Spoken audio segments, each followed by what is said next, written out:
नमस्कार मित्रों, बिहार प्रारंभिक शिक्षक नियोजन से संबंधित एक बहुत अहम जानकारी आप सभी साथियों को दे दूं। मैं आप लोगों को शिक्षक नियोजन से जुड़ी हर अपडेट देता ही हूं और इसी से संबंधित अब एक और अपडेट आपको दे दूं और वो सचिवालय से।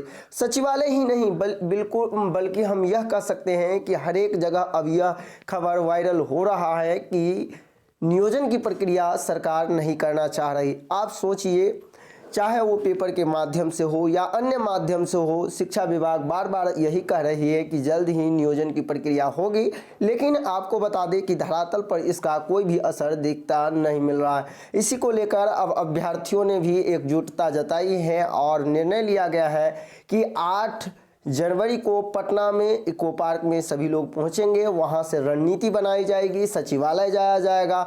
लेकिन जो सचिवालय गए थे साथी, उन्होंने यही जानकारी दिया कि अब शिक्षा विभाग की कोई भी पदाधिकारी अब नियोजन प्रक्रिया पर बात करने को तैयार नहीं है। साथियों, जो शिक्षा विभाग हम लोग को टाल मटोल करते हुए जनवरी में बताया था कि हम काउंसलिंग का तिथि अपडेट कर देंगे, जो शिक्षा विभाग मुझे बताया था कि केस समाप्त होने के बाद तुरंत आपका काउंसलिंग का तिथि जारी हो जाएगा, वो शिक्षा विभाग अब मुकर चुके हैं, पीछे हट चुके हैं। आप देखे लिए होंगे कि काउंसलिंग का शेड्यूल की यदि हम बात करें तो पूर्व में भी कहा गया था जैसे ही केस खत्म होगा शेड्यूल जारी हो जाएगा। आप सभी अभ्यर्थी बात को समझने का कोशिश कीजिए, आखिर शिक्षा विभाग क्यों नहीं शेड्यूल जारी कर रहा है। जानबूझकर औपबंधिक मेधा सूची और फाइनल मेधा सूची में आप सभी को लपटाए हुए हैं और आप वो हैं जो अभी भी उसी में हैं। साथियों, बहुत ही दुख होता है कि जब आप लोग साथ नहीं देते हैं।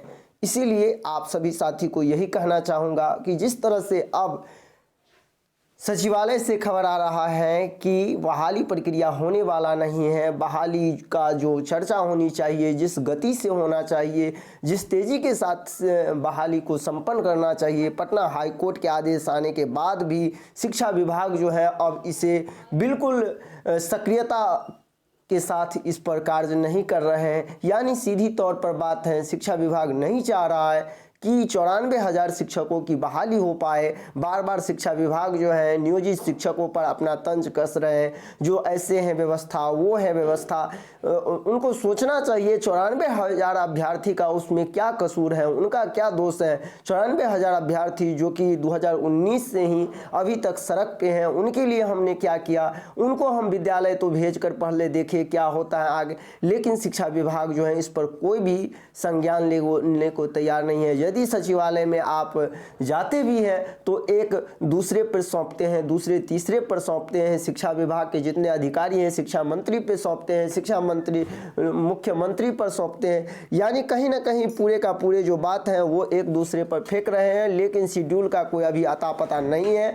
इसके संबंध में माननीय एमएलसी केदारनाथ पांडे ने भी सवाल उठाया है कि क्यों नहीं आखिर 94,000 शिक्षकों की बहाली प्रक्रिया हो रही है।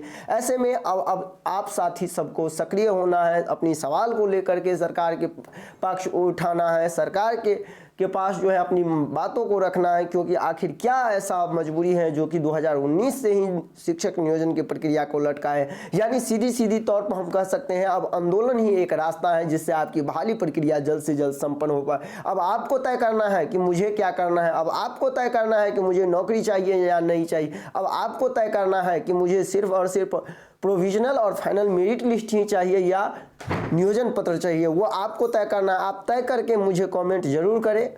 वैसे आप सबों को हम हमेशा की तरह आगे भी इसी तरह अपडेट देते रहेंगे, चाहे वो जो भी हो, अच्छी खबर हो, बुरी खबर हो, जो भी होगा हम आप लोग को अपडेट तो देते ही रहेंगे। लेकिन आप लोग साथ हैं या नहीं हैं वो कमेंट करके जरूर